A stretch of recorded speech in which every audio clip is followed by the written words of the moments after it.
Student, हम पिछले lecture में सीख चुके हैं इनर्शियल और नॉन इनर्शियल फ्रेम से रिलेटेड कॉन्सेप्ट को। नॉन इनर्शियल फ्रेम में आपने देखा कि रियल फोर्सेस के साथ साथ एक स्यूडो फोर्स भी एक्ट करता है, जिसकी डायरेक्शन नॉन इनर्शियल फ्रेम के एक्सीलरेशन के अगेंस्ट होती है। जो मैग्नीट्यूड होता है वो मैग्नीट्यूड बॉडी या सिस्टम के मास और नॉन इनर्शियल फ्रेम के एक्सीलरेशन के प्रोडक्ट के इक्वल होता है। और जब हम किसी बॉडी पर जब स्यूडो फोर्स इंक्लूड कर लेते हैं अलोंग विद रियल फोर्स, तो ऐसे में फिर न्यूटन्स लॉ ऑफ इनर्शिया और लॉ ऑफ फोर्स ये दोनों वैलिड हो जाते। तो इस पर बेस्ड कुछ और एग्जाम्पल्स हम आइए देखते हैं। इस एग्जाम्पल में ये कहा गया है कि एक लिफ्ट है जो वर्टिकली अपवर्ड एक्सीलरेटेड है with acceleration a not equal to 2 metre per second square, और उसके सीलिंग से एक पुली सस्पेंडेड है और पुली के ऊपर एक स्ट्रिंग पास कर रही है और उस स्ट्रिंग के टर्मिनल्स से 2 ब्लॉक्स सस्पेंडेड हैं। उनके masses m1 equal to 2 kilogram और m2 इक्वल टू 4 किलोग्राम है। अब फाइंड ये करना है कि इन दोनों ब्लॉक्स के एक्सीलरेशन क्या होंगे, लेकिन 2 डिफरेंट केसेस में फाइंड करने हैं। एक तो हमें इनके एक्सीलरेशन इस लिफ्ट के फ्रेम में फाइंड करना है और दूसरा ग्राउंड के फ्रेम में फाइंड करना है। तो पहला पार्ट अब देखते हैं लिफ्ट के फ्रेम में। जो हम फ्रेम ले रहे हैं फर्स्ट पार्ट में, फ्रेम हम ले रहे हैं लिफ्ट को, तो फिर तो ये नॉन इनर्शियल है। अब अगर ये नॉन इनर्शियल है फिर तो हमें ब्लॉक पर स्यूडो फोर्स ड्रा करना होगा। दोनों ही ब्लॉक्स पर स्यूडो फोर्स एक्ट करेंगे और स्यूडो फोर्स दोनों पर एक्ट करेंगे वर्टिकली डाउनवर्ड। आइए पहले ब्लॉक की BD बनाते हैं। यह है ब्लॉक m1, इसका वेट वर्टिकली डाउनवर्ड एक्ट करेगा। यह है m1g, यह है इसका मास 2 किलोग्राम था तो 2 इंटू जी की वैल्यू हम यहाँ 10 ले रहे हैं, तो यह आ रहा है 20 न्यूटन। इस पर tension force vertically upward act होगा। यह है कैपिटल T। हाँ, स्यूडो फोर्स जैसा मैं कह चुका हूं वर्टिकली डाउनवर्ड एक्ट होगा। यह है स्यूडो फोर्स FP, और ये स्यूडो फोर्स जो होगा वो इस ब्लॉक के मास और नॉन इनर्शियल फ्रेम के एक्सीलरेशन के प्रोडक्ट के इक्वल होगा। तो इसका मास तो 2 किलोग्राम है और एक्सीलरेशन लिफ्ट का 2 मीटर पर सेकंड स्क्वायर है, तो ये 4 न्यूटन हुआ। अब हम अगर ये कंसीडर कर लें कि इस फ्रेम में m1 ब्लॉक का एक्सीलरेशन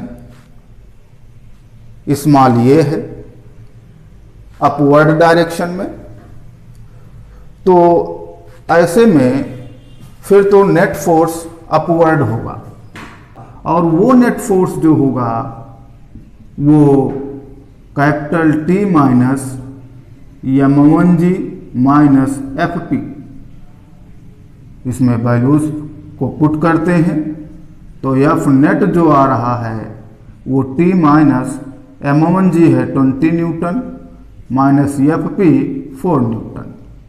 और अब चूंकि हम स्यूडो फोर्स यहाँ पर इंक्लूड कर लिए हैं तो अब लॉ ऑफ फोर्स है वो वैलिड हो गए।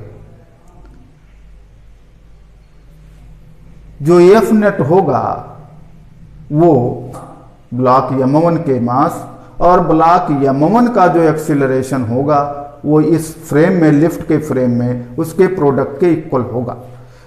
लिफ्ट के फ्रेम में मैंने एक्सीलरेशन m1 का ये कंसीडर किया है, तो ये एफ नेट जो होगा वो 2 into a equal to T minus 24।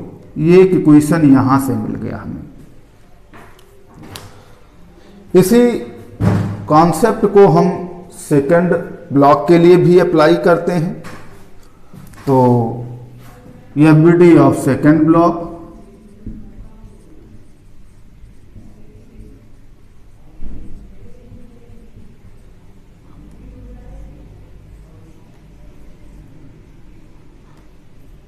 तो सेकंड ब्लॉक का जो वेट होगा वो वर्टिकली डाउनवर्ड एक्ट होगा। ये है m2g। वैल्यूज पुट करते हैं। m2 है 4 किलोग्राम, g की वैल्यू 10, ये आ रहा है 40 न्यूटन। इस पर भी टेंशन फोर्स एक्ट होगा वर्टिकली अपवर्ड, और यह है कैपिटल टी। इस पर भी स्यूडो फोर्स एक्ट होगा। स्यूडो फोर्स इस पर भी डाउनवर्ड डायरेक्शन में होगा। लेकिन अब की बार जो इस पर स्यूडो फोर्स होगा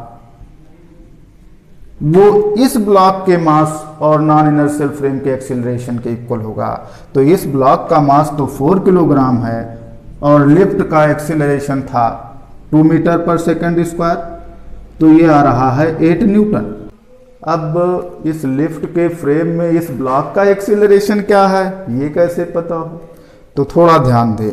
हम लिफ्ट के फ्रेम में हैं तो एक बात तो क्लियर हो है कि लिफ्ट के फ्रेम में हम अगर देखेंगे, ऑब्जर्व करते हैं, जितना ब्लॉक m1 अप में डिस्प्लेस्ड होगा उतना ही ब्लॉक m2 डाउन में डिस्प्लेस्ड होगा इक्वल टाइम इंटरवल में।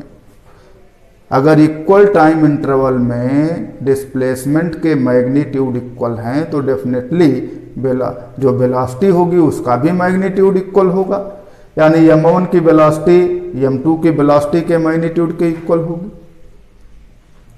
तो अगर ऐसा हुआ तो दोनों के एक्सीलरेशन भी मैग्नीट्यूड में इक्वल होंगे। तो इस सिचुएशन में हम कह सकते हैं कि इस m2 ब्लॉक का acceleration in the frame of lift is also equal to a, but it is directed vertically downward। तो अगर इसका एक्सीलरेशन वर्टिकली डाउनवर्ड है तो टोटल फोर्स तो वर्टिकली डाउनवर्ड होगा, और वो टोटल फोर्स जो आएगा वो कितना होगा सॉल्व कर लेते हैं।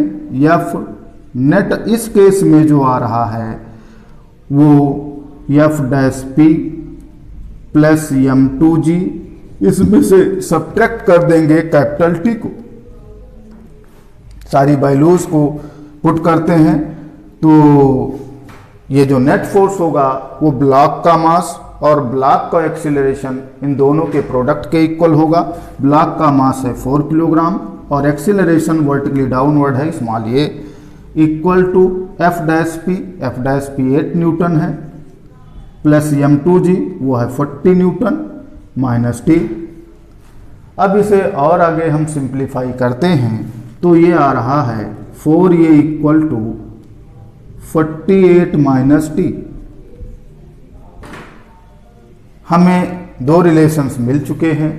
अब इन दोनों को सिंप्लीफाई कर लें तो हमें टेंशन फोर्स भी फाइंड हो जाएगा और एक्सीलरेशन भी फाइंड हो जाएगा। लेकिन हमको तो एक्सीलरेशन फाइंड करना है तो फर्स्ट और सेकंड को ऐड कर लेते हैं। तो equation first plus second, first और सेकंड को ऐड करने पर देखें लेफ्ट साइड फर्स्ट इक्वेशन का 2a और सेकंड इक्वेशन का 4a, फिर तो ये 6a होगा। राइट साइड देखें, राइट साइड में इक्वेशन फर्स्ट में t पॉजिटिव है और सेकंड में नेगेटिव है तो ये कैंसिल हो जाएगा, और यहाँ 48 है और यहाँ -24 है तो इसे सॉल्व करने पर ये 24 आएगा। तो यहाँ से एक्सीलरेशन आ रहा है 4 मीटर पर सेकंड स्क्वायर। तो लिफ्ट के फ्रेम में दोनों ब्लॉक्स के acceleration 4 metre per second square होंगे इन मैग्नीट्यूड। ब्लॉक m1 का एक्सीलरेशन वर्टिकली अपवर्ड होगा और ब्लॉक m2 का एक्सीलरेशन वो वर्टिकली डाउनवर्ड होगा। यहां तक हम फाइंड कर चुके हैं, यानी एक्सीलरेशन यहां से हम सॉल्व कर चुके हैं। Acceleration of block m1 with respect to pulley ये आ रहा है 4 मीटर पर सेकंड स्क्वायर, लेकिन ये अपवर्ड आ रहा है। और acceleration of block m2 with respect to pulley यह भी 4 मीटर पर सेकंड है स्क्वायर है, लेकिन ये डाउनवर्ड है। लिफ्ट के फ्रेम में ये m1 और m2 के एक्सेलरेशन हम सॉल्व कर चुके। अब हमें ग्राउंड के फ्रेम में भी इनके एक्सेलरेशन फाइंड करने हैं। अब ग्राउंड के फ्रेम में एक्सेलरेशन कैसे फाइंड होगा, तो ये तो हम रिलेटिव मोशन के कॉन्सेप्ट्स को अप्लाई करके भी फाइंड कर सकते हैं। हम ये कंसीडर कर ले रहे हैं कि अपवर्ड डायरेक्शन पॉजिटिव है, अप को हम पॉजिटिव ले रहे हैं और डाउन को हम निगेटिव ले रहे हैं, जैसा ट्रेडिशनली हम लोग ऐसा करते रहे हैं। तो ऐसे में हम सॉल्व कर चुके हैं acceleration of block m1 with respect to pulley, ये तो अपवर्ड है तो ये प्लस में 4 हो गया, +4 मीटर पर सेकंड स्क्वायर। और एक्सेलरेशन ऑफ पुली, एक्सीलरेशन जो पुली का है, भाई पुली के बारे में आपको क्वेश्चन में बताया गया है कि पुली जो लिफ्ट है उसके सीलिंग से सस्पेंडेड है। तो एक बात क्लियर हो रही है कि जितना लिफ्ट का एक्सीलरेशन होगा पुली का तो उतना ही एक्सीलरेशन होगा। यहां से हमें पता है कि पुली का acceleration +2 metre per second square है। तो रिलेटिव मोशन के कॉन्सेप्ट के according acceleration of block m1 with respect to pulley ये इक्वल होगा acceleration of block m1 with respect to ground minus acceleration of pulley with respect to ground. इसमें values हम put करते हैं तो ये है +4 इक्वल टू m1 का एक्सीलरेशन हमें फाइंड करना है ग्राउंड के फ्रेम में और माइनस पुली का एक्सीलरेशन हमें 2 फाइंड है। तो यहाँ एक्सीलरेशन ऑफ m1 आ रहा है 2 metre per second square, positive आ रहा है। इसका मीनिंग हुआ कि m1 का जो एक्सीलरेशन होगा वो अप में होगा 2 metre per second square. Acceleration of m1 in the frame of ground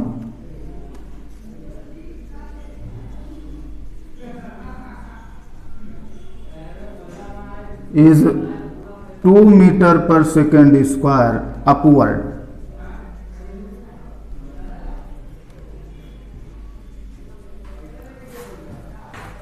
इसी तरीके से हम जो है m2 के लिए भी सॉल्व कर सकते हैं। m2 के लिए आपको पता है कि acceleration of block m2 with respect to pulley ये तो डाउनवर्ड है 4 मीटर पर सेकंड स्क्वायर, तो माइनस में इसे लिखेंगे 4 मीटर पर सेकंड स्क्वायर, क्योंकि डाउनवर्ड डायरेक्शन को हम नेगेटिव लिख रहे हैं। और एक्सेलरेशन ऑफ पुली तो +2 है, अपवर्ड में है, +2 metre per second square.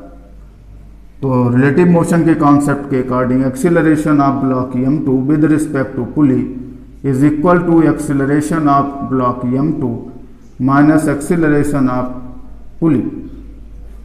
Values इसमें पुट करते हैं। Acceleration of m2 with respect to pulley is -4 equal to am2 हमको फाइंड करना है और माइनस पुली का एक्सीलरेशन है +2। तो इसे सिंप्लीफाई करते हैं तो AM2 जो आ रहा है वो -2 मीटर पर सेकंड स्क्वायर। तो यहां से क्लियर हो गया कि एक्सीलरेशन जो है, acceleration of block M2 in the frame of ground, in the frame of ground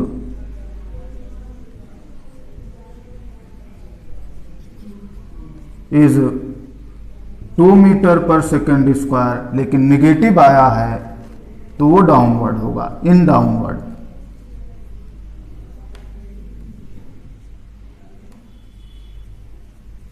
जो एक्सीलरेशन है M2 का वो डाउनवर्ड में होगा 2 मीटर पर सेकंड स्क्वायर।